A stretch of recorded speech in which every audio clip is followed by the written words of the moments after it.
বইরে বসলে আমার অনেক কথা মনে হয়। এই পাশে কেবি স্কুলে মরহুম প্রেসিডেন্ট মহামান্য রাষ্ট্রপতি জিল্লুর রহমান সাহেব তিনিও ছিলেন আমার বক্তব্যের মধ্যে, এখন থেকে প্রায় ৩৫ বছর আগে। এখানে আসলে রসুল করিমের প্রেম পাওয়া যায়, মসলকে আলা হজরতের গ্রাণ পাওয়া যায়। আমার আজিজ মাওলানা সুলাইমান খান রব্বানী একটি হক কথা বলেছেন, আমি ওয়াজ তাকরীর কিছুক্ষণ পরে করব, যে আলা হজরত ইনি কে, ইনি কি, এটা কোন জাত, এটা আসলো কোত্থেকে, কোথায় আছেন, কি নিয়ে এসেছিলেন, কি দিয়ে গেছেন, কি নিয়ে গিয়েছেন, এবং যারা তার পিছনে এই পর্যন্ত রয়েছে তারা কারা। তিনি এমন এক ব্যক্তি, আমি আমেরিকার অনেক প্রদেশ, লন্ডনের অনেক প্রদেশ, বিশ্বের ৫৪টা রাষ্ট্রের অনেক জায়গায় আমি গিয়েছি, দেখেছি আলা হজরতের সমর্থন অসংখ্য রাষ্ট্রে বিদ্যমান। শুধু আলা হজরতের বিরোধিতা বেশি হচ্ছে বাংলাদেশে। এটা সুবহানাল্লাহ না, নাউজুবিল্লাহ। কারণ বাংলাদেশে আলা হজরত বিরোধীদের কিছু ক্যাম্প রয়েছে, যাদেরকে বলা হয় ওয়াহাবি, খারিজি, সালাফি, শিয়া, মওদুদি, শয়তানি, এক কথায় ৭২টি বাতিল ফেরকা। উচ্চ স্বরে বলো ঠিক কিনা।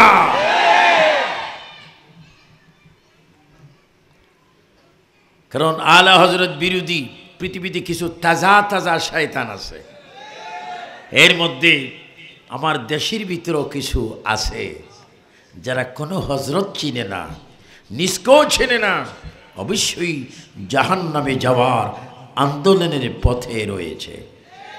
আর আমরা যারা সুন্নি, খোদা কি কসম, আমরা আমার রসুলকে নিয়ে রয়েছি, আমরা আলা হজরতকে নিয়ে রয়েছি। যে আলা হজরত ১৫০০-এর বেশি কিতাব লিখেছেন, এমন এমন কিতাব তিনি লিখেছেন আসর থেকে মাগরিব, ২০০ পৃষ্ঠার কিতাব। ওনাকে বলা হলো, হজরত এত বড় কিতাব, আসরের নামাজ পড়ে মাগরিবের আজানের পড়বে, ২০০ পাতার কিতাব কি করে লিখেছেন? কলম ধরার দায়িত্ব আমার ছিল, আর লিখে দেওয়ার দায়িত্ব আল্লাহর হাবিবের ছিল। সুবহানাল্লাহ, সুবহানাল্লাহ। শাহ আলা হজরতের মাহফিলে, উরুসে আমরা এসেছি, এটা আমরা আসিনি। ওনার উরুসে আসাও এটা ইমানদারের কোফাল, তকদীরের কারণ, যে আলা হজরতের মাহফিল আসতে পারে না। আমরা বলুন, আমরা আলা হজরত চাই কি চাই না? দুই হাত তুলে বলুন, ভিডিও ম্যান চতুর্দিকে হাত গুলা তোলো, বলো আমরা আলা হজরত চাই কি চাই না?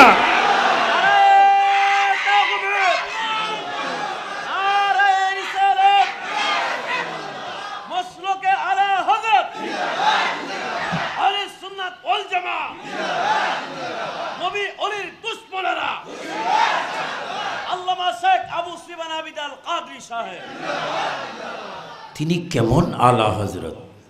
তার কলম থেকে কোনো বেঈমানের বাচ্চারা রেহাই পায়নি। কোন বেঈমানদের নেতা কোন সময় কোন বেয়াদবি করবে তিনি তাও লিখে গেছেন। কারণ এটা এমন এক আলা হজরত যার চোখে হামেশা আমার নবী দেখা যায়। নবী হচ্ছে আল্লাহ দেখার আয়না, আর সেই আয়না আলা হজরতের সামনে বিদ্যমান।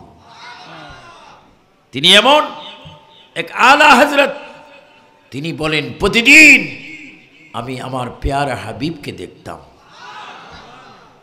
কারণ তিনি শুধু মুমিন নয়, তিনি মুজাদ্দিদ, চতুর্থ শতাব্দীর মুজাদ্দিদ। আর যারা মোমেন তাদের জানের কাছে রসুল হাজির। দলিল আল কোরআন। তো আলা হযরত যেহেতু তিনি মুজাদ্দিদ, তিনি মুফাসসির, তিনি চিন্তাবিদ, তিনি কালামিস্ট, বাতিলের বিরুদ্ধে তিনি হাজারো লেখা লিখে গিয়েছেন। তিনি বলছেন আমি প্রায় সব সময় আমার প্রিয় হাবিবকে দেখতাম, যেই দিন হাবিবকে দেখতাম না সেই দিন আমি আমাকে অপরাধী মনে করতাম। তো তিনি এমন এক ব্যক্তি। আজকে যে আপনারা মিলাদ করছেন ভৈরবে, কিশোরগঞ্জে, ময়মনসিংহে, জামালপুরে, ঢাকায়, তেঁতুলিয়ায়, সারা বিশ্বে মিলাদ পড়ছেন। এই মিলাদ শরীফকে যিনি জিন্দা করেছেন, যার কলমের দ্বারা জুলুসকে যিনি জিন্দা করেছেন, যার কলমের দ্বারা তিনি হচ্ছেন আলা হযরত ইমাম শাহ আহমদ রেজা খান ফাজিল বেরলভী রাদিয়াল্লাহু তাআলা আনহু।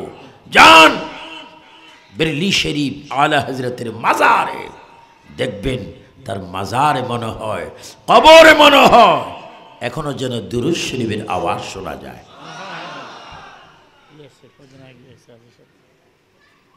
কয়দিন আগে আমার আজকের সভাপতি মহোদয় গিয়েছেন, ইনশাআল্লাহ আমাদের মুজিবুর রহমান মজদু ভাইকে গিয়েছেন। আমি গিয়েছিলাম একবার 90 ইংরেজিতে, পরে আরো 2 বার গিয়েছিলাম, কারণ এখানে জেলে মরা কলব জিন্দা হয়, দুশ্মনে রসুল আশিক রসুল হয়। दलदी कल्बों में अज़मते मुस्तफ़ा हकमते आला हज़रात पहला मुस्तफ़ा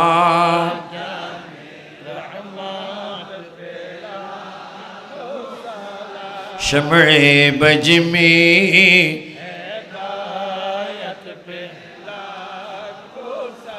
সবাই আমার সাথে বলবেন এক আওয়াজে, আমার ছাত্র সেনার, আমার যুব সেনার, ইসলাম ফ্রন্টের সুন্নি জনতা উচ্চ স্বরে বলেন দালদি কলবো মে আজমতে মুস্তাফা, দালদি কলবো মে আজমতে মুস্তাফা হিকমতে आला हजरत पहला मुस्तफा जाने रहमत पहला शम्ए बज में हिदायत पहला। अल्लाहु अकबर। आला हजरत যদি আবির্ভাব 100 বছর আগে জন্ম না হতেন, আজকে অনেক কোটি কোটি মানুষ পথ হারা হয়ে যেত। শুধু আলা হযরতের কলমের জোরে তিনি লেখে আমাদেরকে সুন্নি হওয়ার সুযোগ দান করেছেন। এই জন্য আমার পীর ভাইয়েরা, যেই পীর আলা হযরত চিনবে না, এটা দর্শন, এটা রোড, এটা রাস্তা, একটা পথ, একটা তারিখ, একটা অবস্থা, তোমাকে গাইডলাইন মানতে হবে। 100 বছর পূর্ব থেকে 1440 হিজরির সফর পর্যন্ত আমরা যাকে অনুসরণ অনুকরণ মেনে এসেছি তিনি হচ্ছেন ইমাম শাহ আহমদ রেজা খান ফাজিল বেরলভী। উচ্চস্বরে বলুন ঠিক কিনা? তাকে আমাদেরকে মানতে হবে। তিনি মদিনাতুল মুনাওয়ারায় রাসূল করিমের রওজা পাকে জিয়ারতে গেলেন। আর আমাদের ওয়াহাবির বাচ্চারা বলে থাকেন মদিনায় জিয়ারতে যাওয়া না যাওয়া অনেক ভালো, আর যদিও যাও নামাজের খেয়ালে যাও, নবীর জিয়ারতের খেয়ালে যাইও না। হ্যাঁ সুন্নি জনতা চিৎকার দিয়ে বলো আমরা নবীর জিয়ারত চাই কি চাই না? ডাইন হাত তুলে বলো চাই কিনা। নবীর জিয়ারত করা কি গুনার কাজ না সওয়াবের কাজ? ইদানিং একটা তাজা শয়তান বাইর হয়েছে, ডিজিটাল শয়তান, নাম আব্দুর রাজ্জাক বিন ইউসুফ। জোরে বলেন তার নাম কি? সে বলে নবীর রওজাকে রওজা মোবারক বলা যাবে না, নবীর কবরের মাটি দামি এটাও বলা যাবে না, কারণ নবী সাধারণ মানুষের মতোই মরে গেছেন। আমি আজকে ভৈরব সাবেক রাষ্ট্রপ্রধান মরহুম জিল্লুর রহমানের মিলায়তন থেকে আমি সরকার উদ্দেশ্যে, প্রশাসনের উদ্দেশ্যে, মহামান্য রাষ্ট্রপতি রানিং, আপনিও কিশোরগঞ্জের সন্তান, এক করে 2 বার রাষ্ট্রপ্রধান হয়েছেন, আপনার কাছে অনুরোধ, অচিরেই এ জালিম, এ খান্নাস, এ শয়তান আব্দুর রাজ্জাক বিন ইউসুফকে গ্রেফতার করুন, অনেক সওয়াব পাবেন, কারণ তার মতো দুশমন রাসূল বর্তমান পৃথিবীতে আর নাই। জোরে বলুন ঠিক কিনা। যে বলে মাজারে লাথি মেরে মাজার ভেঙে দাও, কি ওয়াজ করব? আব্দুর রাজ্জাক বিন ইউসুফ বলে 24 ঘন্টার ভিতরে শাহজালাল, শাহ ফরান, গোলাপ শাহ, আজমিরি খাজা গরিব নওয়াজের মাজারকে 24 ঘন্টার মধ্যে লাথি মেরে ভেঙে দাও। যে মানুষটা আমার সোনার বাংলা, আমি তোমায় ভালোবাসি, এই জাতীয় সঙ্গীতকে যে ব্যঙ্গ করে, অস্বীকার করে, রাষ্ট্রদ্রোহীর মামলা, ইমানদ্রোহীর, ইসলামদ্রোহীর মামলা, উভয় মামলা, তাকে দিয়ে গ্রেফতার করে তাকে ফাঁসির মঞ্চে নেওয়া হোক, এটা আমরা চাই কিনা? 2 হাত ধরে বলো চাই কিনা। কারণ এরা হচ্ছে দুশমনের রাসূল, এরা হচ্ছে দুশমনের রাসূল, এদেরকে চিহ্নিত করতে হবে আলা হযরতের প্রেম দিয়ে। বেঈমানরা বলে নবীর রওজায় যাইও না, আর রাসূল করিম সাল্লাল্লাহু আলাইহি ওয়াসাল্লাম বলে আমার রওজায় আসো। শুধু আসবা না, প্রেম নিয়ে আসো, শুধু প্রেম নিয়ে আসো না, আমার সামনে এসে তাওবা করো, আমার মাধ্যমে চাও, আমার মাধ্যমে তাওবা করো, আমি রাসূল তোমাদের জন্য সুপারিশ করে, তুমি গুনাহগার হলে তোমাকে আমি আমার দরবারে নেককার বানাই দেব। বলেন আল্লাহর নবীর দরবারে গেলে গুনাহ মাফ হওয়ার ব্যবস্থা আছে কিনা? আসলে কি আপনাদের বিশ্বাস হয় নবীজির দরবারে গেলে গুনাহ মাফ হওয়ার ব্যবস্থা আছে কিনা? এই ব্যবস্থা কি আমরা রেখেছি না আল্লাহ? জোরে বলুন কে? ওয়ালাউ আন্নাহুম ইযলামু আনফুসাহুম উকা নবীর কাছে যাও, মদিনায় যাও, রওজা পাকে যাও, রহমত আলম, নূর মুজাসসম, ফখর আদম ওয়া বনি আদম, হুয়াল আউয়াল ওয়াল আখির ওয়াল যাহির ওয়াল বাতিন, যিনি মক্কি, যিনি মদনী, যিনি কুরাইশি, যিনি হাশিমি, যিনি নবীদের নবী, যিনি আকাশের নবী, কুল কায়নাতের নবী, আমার বন্ধুর কাছে গিয়ে হে বান্দা তওবা করো, বন্ধু যদি তোমাদের জন্য সুপারিশ করে আমি তখনই তোমাদের গুনাহ মাফ করে দেব।